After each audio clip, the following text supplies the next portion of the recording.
video, we are going to discuss about the changing role of the public sector. Before we get in detail with the topic, let's recall few things from the beginning of the chapter. There I taught you that after independence, government launched a policy, the Industrial Policy 1956, which had the rules that the public sector, the government sector will get the maximum majority to work in the economy, in the market. That was because the government had the fear in their minds. The analysis which they did at that time, that said that if the private sector will get the opportunity, will get the platform to share with the public sector, they might overrule the market. They might dominate the market, and in that case, the poor sector of the society, the middle class sector of the society will not be able to cope up with these factors. So what government did? Government did not started the privatization. It gave a major funds. It gave the major holdings to the public sector so that the public sector can come in front foot and perform max of the activities. But what happened with the span of time? The things got little changed. The public sector was performing in the excellent form, but as the time was passing by, the growth and expansion rate of the government sector started dropping down. There were various factors because of which the government sector's performance levels was dropping down. The quality of the goods was not getting appropriate. The product demand was not up to the mark. The things were not getting matched up. The people were getting lazy and lethargic in the government companies.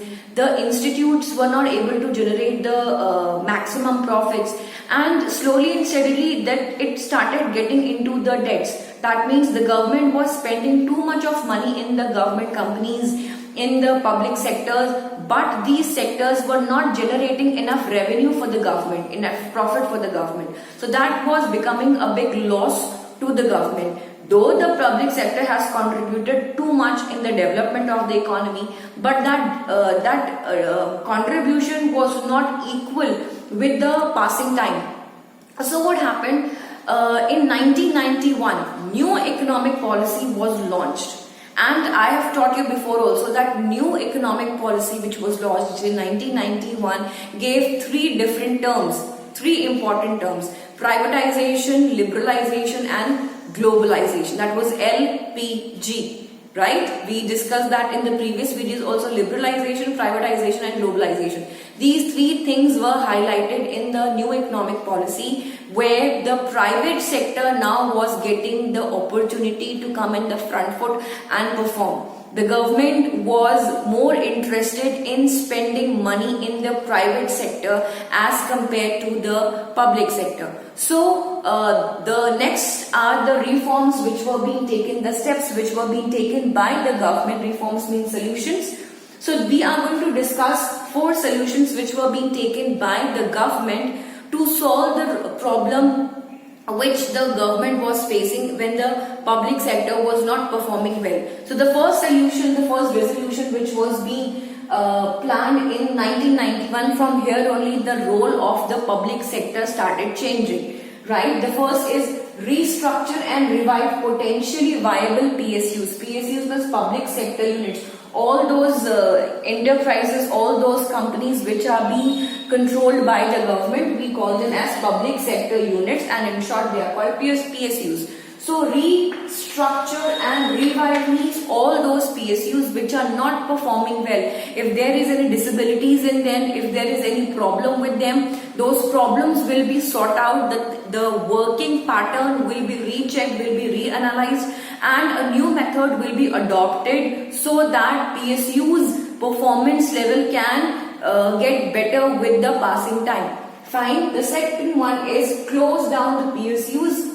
Remember, close down the PSUs which cannot be revived. So here in the first point we say that restructuring, re-establishing, if somebody is sick, how the person gets better? By giving the medicines, right? By giving proper treatment. So the first point is talking about that medicinal treatment to the companies, to those PSUs which are falling sick, which are not generating proper revenue, which are not in a growth position. And secondly, what happens when the person is too sick? Well, nothing can happen. Finally, death is the only conclusion, and this is what is happening in the second point. That after analyzing that if particular PSUs is so sick that it cannot be revived, right, it cannot get better even after getting too much of analysis, funds and treatment, whatever is required, what was decided finally to close down, because further more investment of by the government means absolutely wastage of the money, because that money will go absolutely in vain, since that PSU is absolutely sick, cannot revise, cannot get better. So it was a wise decision by the government to finally close down, to shut it down. Instead of giving more money to that company, that money can be used in some other way, in some other constructional activities, because investing that money over here was absolutely waste. Point number 3 says, bring down the government equity in all non-strategic PSUs to 26%. Now, bring down, what means that the investment level is going to drop down. The government was investing it 100% in the government sectors, in the PSUs. Now, what government is going to do after seeing the downfall of the PSUs, after seeing the downfall of the government enterprises in which the government is investing? If those companies are still not revising and just performing in an average way, so that again there was a solution, there was a reform decided by the government, that these there will be government equity. Equity means equality. There will be balance. That government is now not going to give too much of funds to the PSUs only. That fund will be brought down. Brought down means there will be no more investment taking place in the PSUs. Now, where that funds, that investment will go, if it is not happening in the PSUs, if it is not happening in the government enterprises, that money will be invested in the private sector. Now, to those companies which has the potential to perform in the excellent way, but is not able to perform because they don't have enough funds. So government is going to give them that financial support, who has an ability to perform in the front foot, who has an ability to grow and help the nation, but is not able to do it since they don't have enough money. So the government decided to bring down the investment level in the PSUs and do that investment in the private sector companies, so that they can grow more, they can expand more, and in this way they will be helping the Indian economy, the nation's economy. Next one is, and one more thing, the development, the downfall can be from 100% to the 26% or lower, whatever is required. So can you see the level of investment which has dropped down from 100% to 26%? Next one is fully protect the interest of workers. Now, the workers who are performing in those companies, what will happen to them? That was the big question mark. That if the company is getting shut down, definitely the workers will get jobless, isn't it? So those workers, the government took the steps for those workers also, that they were not thrown out. The government took enough measures, the government took enough protective steps, so that the interest, the salary of the workers is maintained throughout. They should not get jobless, they must not get unemployed.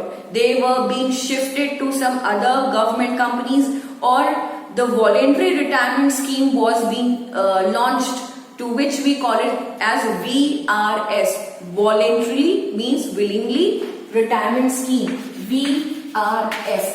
This scheme was being launched by the government, where if any employee willingly wants to take a retirement, can take its part of funds from the government and can leave the job. So either there were two options, there were two measures taken by the government in the interest of the workers, in the benefit of the workers of the companies which are getting shut down. Number one, they were being shifted to some other government enterprises in some other PSUs, or they can go with the VRS scheme.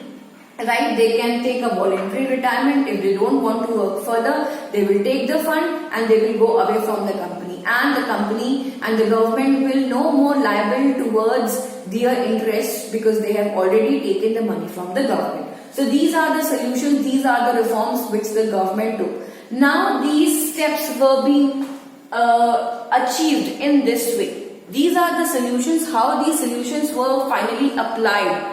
These are the following 3 steps in which the government actually functioned, took an action to support the Indian economy. Point number 1 is reduction in the number of industries. Now since the company is getting closed down over here, as you can see, there is a reduction in the number of industries. I hope you can see this particular line over here. Number of industries reserved for public sector. So at the beginning, just after independence, as I'm telling you, just after independence, industrial policy was launched in 1956, and in 1956 maximum sectors were being given to the government. Right, 17 sectors initially, 17 sectors were being reserved. That means private company is not going to enter in those sectors. Railways, telecom, petroleum. They were, imagine, 17 sectors in which the government had the monopoly. The government had the complete control. The private companies were not allowed to enter. So that happened in 1956 under industrial policy. But after seeing the downfall, in 1991, the 17 industries were out of 17, only 18 industries were given, only 18 sectors were given the preference to have a monopoly. Right? Only 8 sectors got the monopoly to run. And again, after seeing the downfall, in 2001, only 3 sectors got the permission, and these 3 sectors are atomic energy, arms and railway transport. Till now we have not seen any of the private company running their own rail facilities. So these are the 3 sectors now who are still under the control of the government. The government is having the monopoly over here. So you can quickly see that from 17 the number got reduced to 8, and then finally it got reduced to 6. In the present time, we're just having these 3 sectors in which the government is having its monopoly. Otherwise, all the other sectors now have the equal contribution of public sector and private sector. Point number 2 is disinvestment. Disinvestment is the opposite of investment. Investment is giving money and disinvestment is not giving money. So the government is not giving money, it's doing disinvestment of shares. Shares means of its capital, of its fund. Right? So the government is not giving funds to the government enterprises anymore. As for an example, telecom industries. Now we can see that in the telecom industries, there are Jio, there are Airtel, there are Vodafone, there are so many other Reliance companies. There are n numbers. You can just talk about, keep counting on your fingertips the private companies which have entered in the telecom industries. BSNL and MTNL are still the government enterprises. So here again we can see that telecom industry is one example where the government enterprises and the private sector companies are working together. Fine, this is called disinvestment because when the government found that the companies cannot be revised, they will be shut down. And what government did? The government stopped investing in those companies and started investing in the private sector companies so that they can grow more and they can help the economy in the better way. So this is called disinvestment. The government stopped investing in the government enterprises anymore, especially in those enterprises which were falling sick and did not showed any hope to revise, to get better. So government stopped investing over there and it created the equity. Equity means, as I told you, balance and equality, that money was being given to the private sector. Point number 3. policy regarding sick units to be the same as that for the private sector. The way private sector is performing, that if they get sick, if the industry do not perform well and it is going into loss for a long time, the company gets shut down finally. And the same thing was happening with the government sector. So there was a policy which was being launched which had the same terms and conditions which are implemented in the private sector. So there was no bifurcation from the government side, keeping private sector and public sector in mind. If the public sector companies can shut down because they are sick and not performing, in the same way, public sector or government sector enterprises can also be shut down if they are not going to perform well and if they are falling sick. And now the question comes, who is going to check that which industries are falling sick, who has a scope to revise, who do not have a scope to get better and should be shut down? And for that, government created a board to which we call as BIFR, which was Board of Industrial and Financial Reconstruction. This was the committee created by the government who was responsible to take care, to analyze all the government industries who are not performing well, whose profit and interest levels are dropping down. So this committee did the proper examination. It prepared a report after doing a lot of examination or a lot of analysis, and prepared a list which clearly bifurcated that these are the industries which are sick and not giving enough profits, not generating enough revenue, but still they have a scope to get revised if a proper treatment, if the proper working techniques will be applied, if some working methods will be changed, if the working strategies will be changed. Definitely this company has a scope to perform better in the future and can get revised its profit level. So those companies were given the proper investment from the government side, but it had a list of those performing companies also which were not performing at all, which fall into the category of completely sick, which do not have a scope to get revised and cannot get better by any solution, by any treatment. So those companies should be shut down. That company should be closed down. Those PSUs should be closed down. That was decided, that was concluded by the BIFR committee. That is Board of Industrial. So that the industries were getting checked.